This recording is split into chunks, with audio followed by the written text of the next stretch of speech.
Mario here, cooking at home today.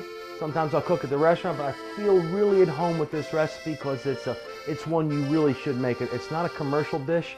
It is a home-style dish. You're looking for something to fill your family up at night quick. You're looking for something that's healthy. Maybe you're a vegetarian and you're on a budget and you want to do it quick. There's a 20-minute meal right here for you. Pasta Fazool. Wow, I heard that before. Well, of course you have. Everybody heard of pasta Fazool, you know? It's beans and pasta, right? In a soup mix. Some people make it like a meal. We're going to make it like a soup today. So, how do we do this? You got to have some main ingredients. Pasta Fazool. I'm going to utilize a beautiful diced tomato here. I'm going to use ditalini type pasta. You can use elbow macaroni. I think the ditalini works the best. We need some special Italian style garlic here. Parsley. The beans are your choice. You can use red kidney beans. You can use cannelli beans. I happen to have some great northern beans laying around. They will absolutely suffice. I got some beautiful vegetable-based soup stock, salt and pepper, and I got a mirepoix set up here for you. That's French for carrots, celery, onions. Let's get the program started. What's the hardest thing to cook inside of the pot? It's a one soup, one pot program, folks. You're going to do everything. You're going to do everything in one pot. You're not going to make the kids unhappy when you say got to do the dishes because there's not 29 pots for them. There's only one. There's not a lot to cook with, so a lot of mess to make. So you're going to get some of these carrots and get them nice and quasi-fine like that. And strip them down a little bit. Half them, you know. Carrot's the hardest thing to cook, so I usually put the carrot in first. You know, you can make it without the mirepoix. I know it makes it French, but it really is authentic when you go to certain parts of Italy where the dish obviously originated from. There's a lot of ways to make pasta Fazool, and I know you have your special way, and I want to respect that. But today, you know, we have kind of a way that's evolved with me over the years. You're cooking it for home, or your grandmom, you saw her do it, and you see various restaurants, you pick up certain tips. You know, typically it's made with like a chicken stock. In this case today, we're going to make it with a vegetable stock because we're going to be a little healthier minded, and we're going to jazz up the taste. You'll love it. I got a nice little stock pot here, a little bit of olive oil in there, some good extra virgin. Keep it low heat, don't burn the oil. First thing we're going to do is get that carrot in there. Pan's not quite as hot as you like, but that's okay. Mix it around a little bit. Sit it back on the stove. We'll put the lid back on it. We'll revisit it in about a minute or so. Come back over to the chopper. Next ingredient, celery. Worst thing you want to do, wash your celery off. Worst thing you want to do is discard the tops of the celery because it's unsightly. You know, it looks like a green wig. Well, the reality is that's where all the flavor is for the soup. So you want to bring your celery down in small pieces, like you would in some kind of any kind of soup, like a vegetable soup. You know, you make a chicken soup. It's no different with the Fazool, you know. Hey, where did you get that word from? Fazool. It sounds like Fazool or somebody's a fool. Well, the reality is that the Fazool is a corruption. You know, when I say corruption, meaning it morphed into a lesser formal pronunciation over the decade. The Fazool was predominantly an American idiom. You know, the correct word in Italian is fagioli. Pasta e fagioli. So that means pasta with beans. Fagioli. F-A-G-I-O-L-I, I believe. F-A-G-I-O-L-I. Pasta e fagioli. So, but if you're in dialect or you're down southern Italy and you're saying things with a quickness, it's Fazool, you know? Everybody knows Fazool, you know? I think even Dean Martin talks about it in that song he sings, When the Moon Hits Your Eye Like a Big Pizza Pie, That's Amore. He talks about pasta Fazool in the song. He made it famous, that's what it is. Dean Martin made this thing really famous back in the, I guess, the 60s or so. last ingredient in the mirepoix would be the onions, or the chipotle, the onions. I'm using like a Vidalia onion here. I guess you can use regular Spanish onions if you cook it down, long enough, because they're a little harsh. You don't want a overpowering onion. I can hear that mirepoix sizzling over there. There's various regions how they make it. Some people put meat in the pasta fazool. Some people even put like a pancetta in northern parts of Italy. In the Bari district, they never make it into a soup. It's strictly a thicker, pasty type meal that you add a lot of Parmesan cheese, and it's kind of like a hearty, thick meal. Here we're going to make it Napolitan style, predominantly, and that's going to be watery, soupy, and it's definitely got a tomato base to it. So we've got the last ingredient for the mirepoix. That's the onion. There we go, right in there. Don't be bashful. It all cooks down, folks. Plenty of room in there. Make that go around nicey nice. There we go. Hope you're having a good day. I really enjoy cooking with you. These home style meals. People really ask for this a lot at the deli. We do have it on the menu now, and it's it's affordable. It's something that most people will eat. And again, it does appeal, if you make it the right way, to the vegetarian crowd. That is a growing concern in today's menu marketing, if you will, and it's something to consider. This used to be a peasant's meal way back in the day in Italy, and I guess during the coal mining days, and when they had a lot of the agricultural aspects of Italy, there wasn't a lot of meat around, so people ate what they could, and it's super affordable. It still is today. I know pasta is not 89 cents a pound anymore, and beans aren't 39 cents a can, but they're relatively cheap. So you can make this meal very affordably. And you know what? If you make a nice big pot of pasta fazool, you can feed, get this, about 8 or 10 people real fast. So what's wrong with feeding 8 or 10 people for like $6?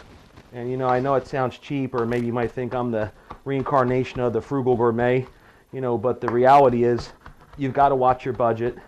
You've got to be mindful of each meal if you have a family, especially, or if you're entertaining, because you don't want to get out of control. And but back to the peasant thing, it's no longer a meal for peasants. A lot of dignitaries love to eat pasta fazool. We got to get that garlic in there, because that's really important. You don't want the garlic to be hard, so I'm going to cut this garlic up. You might say you got all the parsley mixed on. That's okay, because eventually it's all going to the same place. But we got to soften that garlic down with that mirepoix. You don't have to be so deliberate on how you cook the garlic, because it's kind of rustic, so you can have it in larger chunks. I guess you could press it like you would in a marinara, but in this case we'll chop it kind of fine, so you're not getting a whole garlic bulb in your one spoonful. All right, there we go. That should be enough. Is it always enough garlic? I guess it is. For me, it's never enough. The kids kind of complain, Dad, too much garlic, too much garlic. Well, I'll tell you, I'm not kidding you, folks. I'm never sick. I'm never sick. Why is it? Because I think it's because I eat a lot of this garlic. I really do. When you live on a diet that has a lot of garlic, a lot of onions, a lot of radishes, bell peppers, turmeric, hot peppers, and things that nature, all the things that kids don't like when they're 3. If you live on a diet like that, bacteria can't live in that environment. So it's super important to have this in your diet. We know that onions clean the blood. The old wives' tales used to be where they used to put onions on your chest at night. If you were sick in bed, they'd slice onions and put them on a rag on your chest in the old country, and it would suck the poisons out of your system. And garlic and onions are indeed in that same category. Actually, in acupuncture, they put them on your feet. And this sounds crazy, but they put garlic and onions in your socks. And there's meridian points under your feet that actually help extract toxins and healing, increase circulation. So this stuff is this is superfood we're messing with here. This isn't just your standard, cheap Italian fare. This is superfood. And, this is how you live long and healthy, is putting this stuff in your system all the time. So So what we're going to do is get that mirepoix and garlic reducing, and our next objective is to put some of that liquid, put some of the liquid in the pan, so it solidifies these products here. So what I want to do, there's the best liquid I can use right now is a little bit of vino bianco. So you want to turn this up high, let that sit for a second. I want a sizzle factor. I just like the sizzle factor. It makes me think that everything is really blending when I get the scorching effect. So we're going to put a little wine there, and eventually we're going to add some water.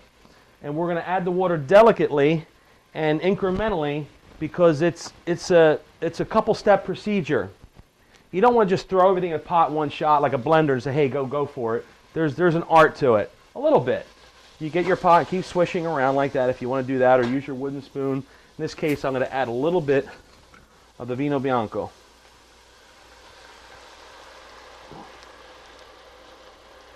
Not a ton, just a little bit. You don't want to overpower the flavor. We're going to put that there. Let me mix that first for a second. Get it going around. Boy, if you could smell this now, it really has got that authentic culinary extraordinaire smell to it. You know, whenever you cook with wine, there's whole books on how to cook with wine. You can pick them up at Amazon, whatever, for $5, and it really gives you an idea how to do that. So we got that working. Now next we're going to put a secret ingredient in. Again, chicken stock is the normal for this dish, but we're going to use a vegetable base. A vegetable base. It's not a bouillon. It's like a harvest vegetable, and it has. I love this stuff. I use it in a lot of things. It has the whole garden in a spoonful. You've got cucumbers, celery, cauliflower, beets, everything pulverized and dehydrated in its natural form in this scenario here. So we're going to add that 1 heaping tablespoon, slightly sprinkle it on your soup base. Okay? The next thing I want to do is I want to get some of that chopped parsley, and I want to put that parsley in. And you say, well, why don't you just add it to the water? There's a reason for that. When you get all these flavors mixing together in like a soup base, that's where the magic happens, because it caramelizes with the olive oil, and then it reduces the right way, and it intensifies with the heat directly on the parsley. I have found that out over the years. Again, you might just put it directly in the water. So now that we got that going pretty good, keep an eye on it because it will burn if you don't have a nonstick. Okay?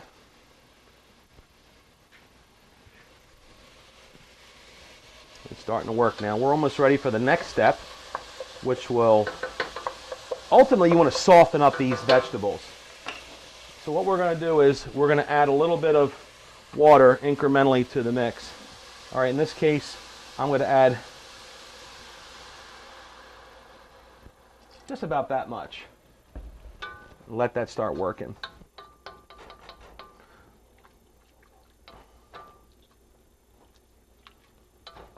I'm going to put this on, and I'm going to let that come to a boil again. Let it do its thing.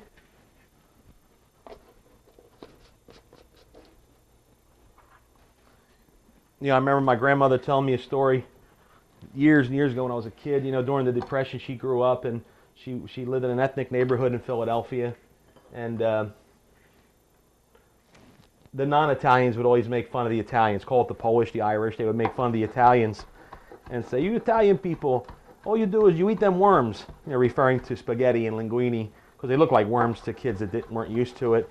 Then the Great Depression came, which was a very hard time for Americans, all brackets and all ethnicities. And she said, before you know it, all the Irish and Polish and Germans and folks like that, they were all eating those worms.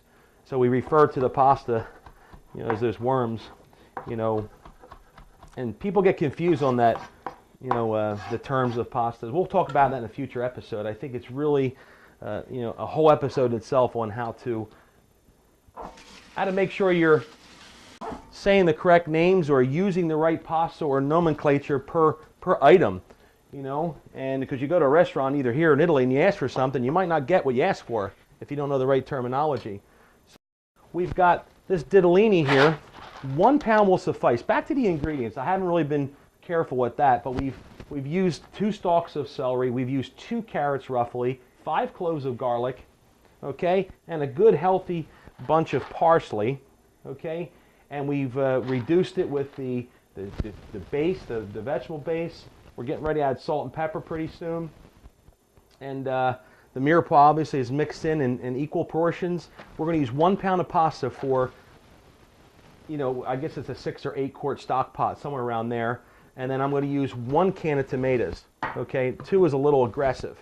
All right, so the next part gets kind of, now that we're reduced down here, what we're going to do is we're going to start to add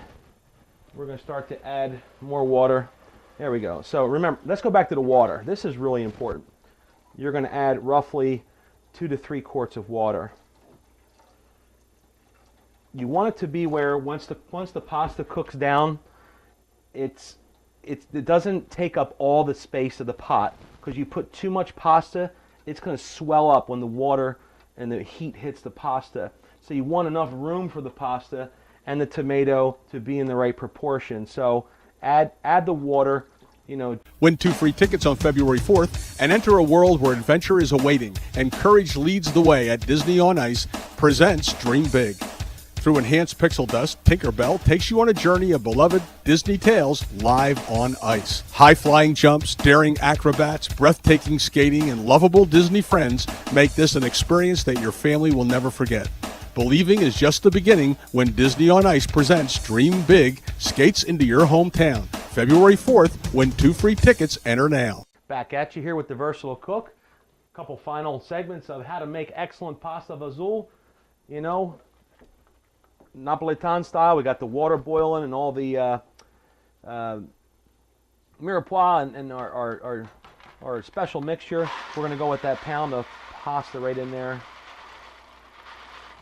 Depending on the amount of water you have, you want to judge it, because if you see like you're putting too much pasta in, granted, you can always add more water. I just want to be careful not to have pasta with broth. The pasta is really, a delicate balance in its proportion. So we're going to put that in. We're going to start reducing that. It's going to come to a boil there. Let the pasta work for about 5 minutes. What I like to do is, while we're doing that and letting that work for a few minutes, we'll make a little side application for the pasta. Sort of like a little bruschetta.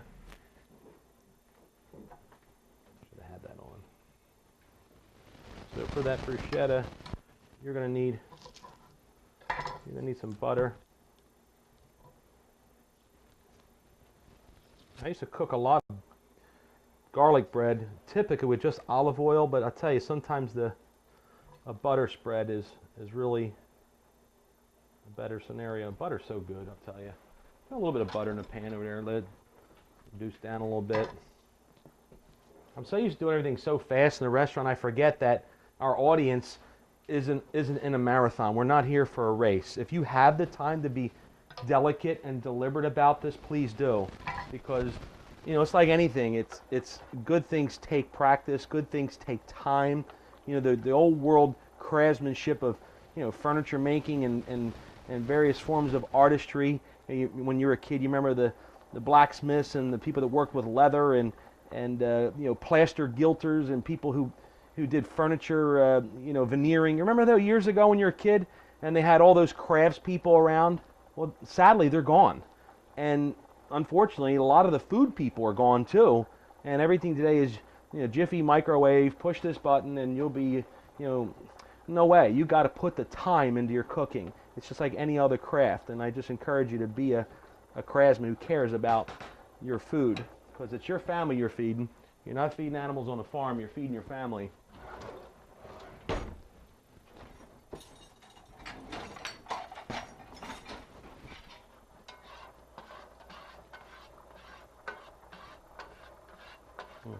I did that first. I can reduce that now to about medium. We don't want to boil it away to nothing. We want to reduce it to where the ditalini starts to get soft. In the meantime, I'm working over here. I'm going to get this bread. I got some nice sourdough bread here, something different. A little sourdough bread, and I'll make these sort of like a homemade bruschetta thing.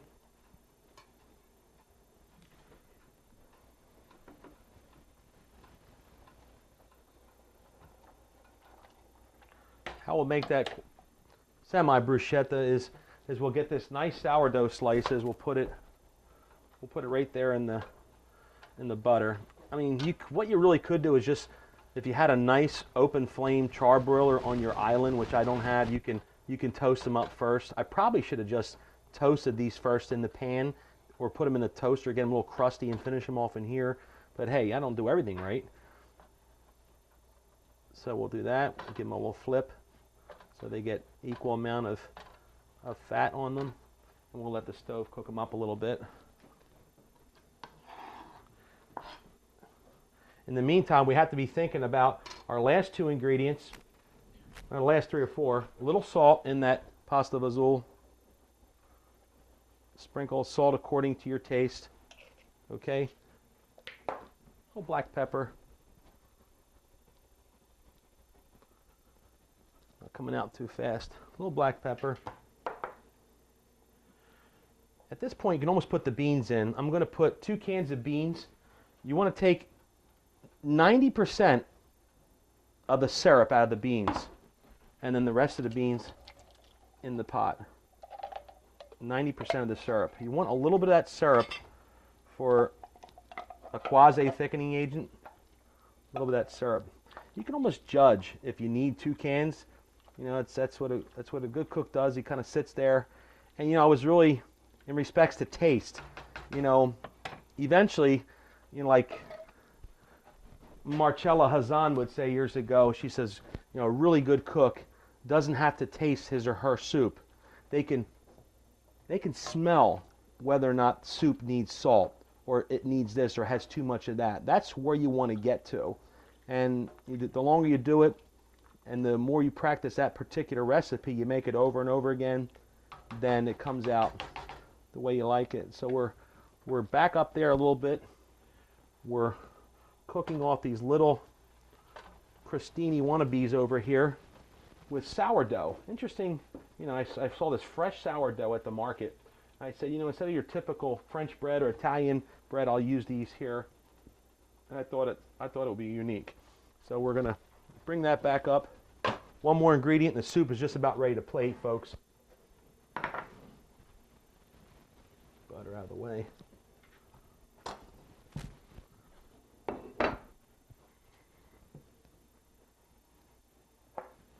If you want to see me sometime, come on down to the Newburg Deli. We're the people that make the cheesesteaks. We won the Cheesesteak of the Year award 2 years in a row in the Valley. I'm not saying we're the best, but we're up there in the top 10 at least. You got to give us a try. I think you really love the flavor. I was born in Philadelphia. I was born making cheesesteaks, so it's one of our staples that we make. I think you'll really love it if you come down and see us at Newburg Road in Nazareth. Okay, at this time we've got this quasi-crusty bread here. I'll take one at a time. We'll go over to the board here, and we're gonna get a fresh clove of garlic, and we're gonna rub it really good on that crust, and that gives you that fresh garlic flavor without the pungentness or the, you know, all the, you know, the garlic pieces you have to contend with. Pretty hot, but you can do it. You got to have asbestos fingers sometimes to work in the cooking business. All right, so we've got garlic there, crostini style. Back in the thing. We'll finish off that. Get a plate.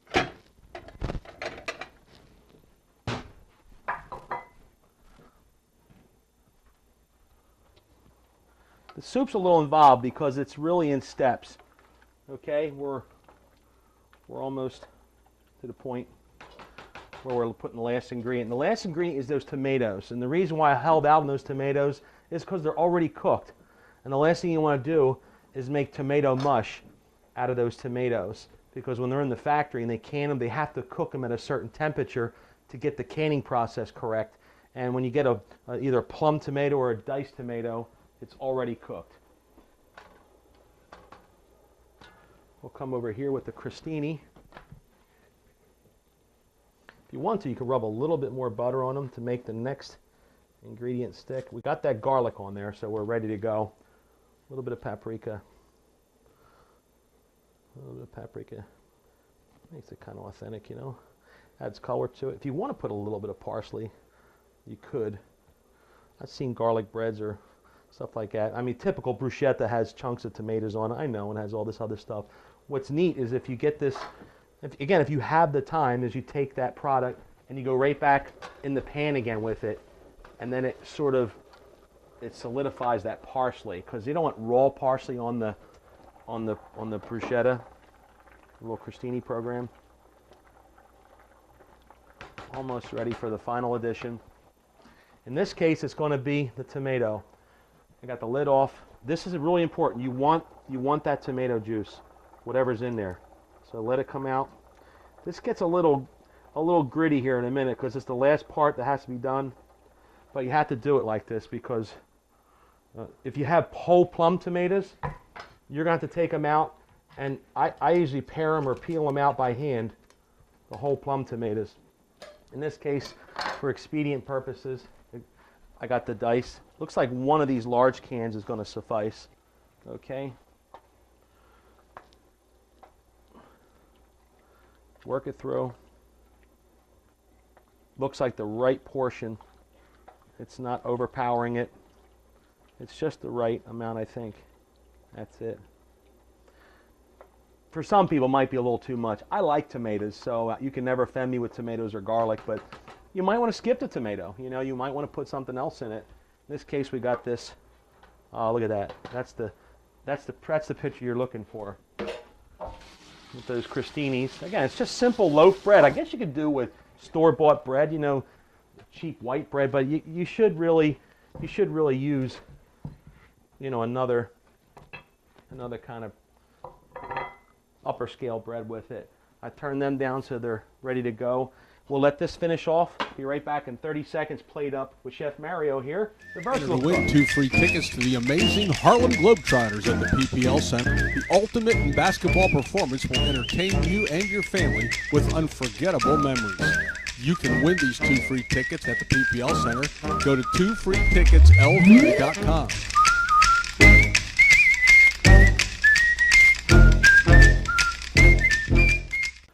Okay, folks, back to the magic point. Got to get on the table. Crowd is hungry. Everybody's anticipating your creation. And we've got the soup here. We've turned it off. It's come to a boil. And we're ready to plate up a beautiful pasta Fazool or pasta e fagioli. You want to get a nice, healthy mixture of the, don't drizzle on your bowl.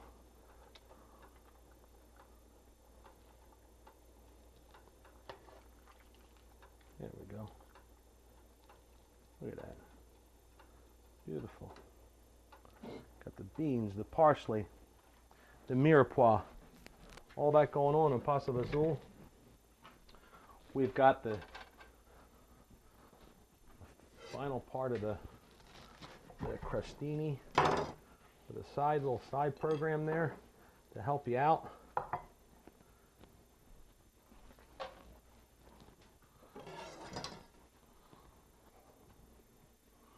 Ultima adesso un poco di prezzemolo. Prezzemolo in Italian is parsley, just for the garnish. Prezzemolo e formaggio pecorino romano. That does, it's still vegetarian, but it takes out the vegan program, but that's okay, you'll love it anyway. And here we have it, the finished product. An affordable meal, $1 or $2 a bowl for somebody. We got pasta e fagioli, a beautiful Napolitan dish. Originated in Italy, made world famous by everybody who likes beans and pasta. A little crostini on the side to dip it in there. Affordable fare. Right here from Mario, the versatile cook from Newburg Deli. I'm glad you could share this episode with me. I wish you the very best. I wish you a Merry Christmas. God bless you and God bless this great country. I'll see you next time. Take care. Enter to win 2 free tickets to the amazing Harlem Globetrotters at the PPL Center. The ultimate in basketball performance will entertain you and your family with unforgettable memories. You can win these 2 free tickets at the PPL Center. Go to 2freeticketslv.com.